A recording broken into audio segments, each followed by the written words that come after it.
The civilization creates luxury. The luxury makes people become decadent, and it reduces the level of asabiyah. It makes people selfish and materialistic. And then another set of desert tribesmen comes in from the outside, who are higher in asabiyah, and displaces the original group that has created the high civilization. It becomes the society of high civilization itself, and then it just happens all over again. And another group of desert tribesmen come in and displace them. That is the basic model.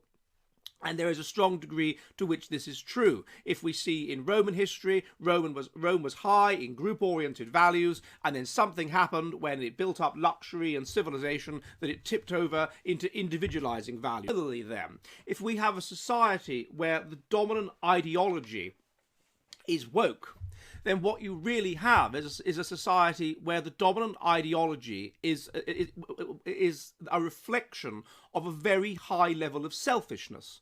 These people who are managed to attain, normally in a group-oriented society, there are checks and balances that are in power in order to ensure that people that are selfish are not permitted to attain positions of power. There are tests of membership and so forth. You have a culture which is highly group-oriented, which inculcates people with group-oriented values, which pushes people along a roadmap of life where it says to them that you must be group-oriented and you must suppress your individual needs for the good of the group.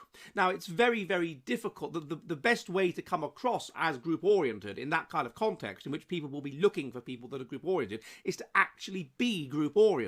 And therefore, there is a degree to which, of course, that you're going to get people that are going to be able to fake it and so forth, but there is a degree to which that will suppress genuinely selfish people and stop them from getting into positions of power. Not completely, of course. Psychopaths will have an ability to rise to the top, but it will help to do so. Now, once we tip over into a society which is individually oriented, there is basically nothing to stop these people from rising to the top. The more individually oriented you are, and the more Machiavellian you are, and the better able you are to signal your individually oriented values, and the more able you are to get to the top. And so therefore you have a culture which is no longer preventing thoroughly selfish people from getting to the top. In fact, if anything, it's encouraging it. It's encouraging mentally unstable, Machiavellian, narcissistic, individually oriented people to covertly signal for status by talking about BLM, or by talking about minority rights, or by talking about gay rights or trans rights, or whatever it happens to be, and therefore to get to the top. It's literally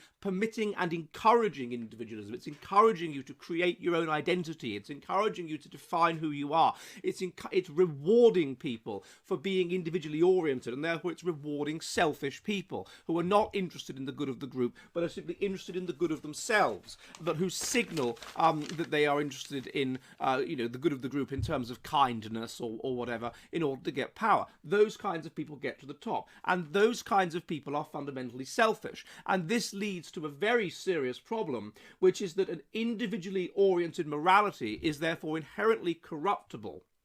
The kind of people that are going to get power in that context and get to the top are going to have no loyalty to their country, no loyalty to their group, no loyalty to really anybody but themselves at all.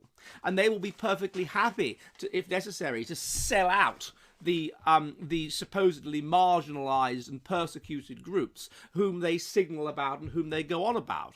And then we can see another way, an alternative way via which civilization can collapse, which is simply that corrupt, individually oriented people that go on about the good of minorities and whatever are perfectly happy to sell out their society to whoever is prepared to fund them, to whoever is prepared to give them money, to whoever is prepared to look after them.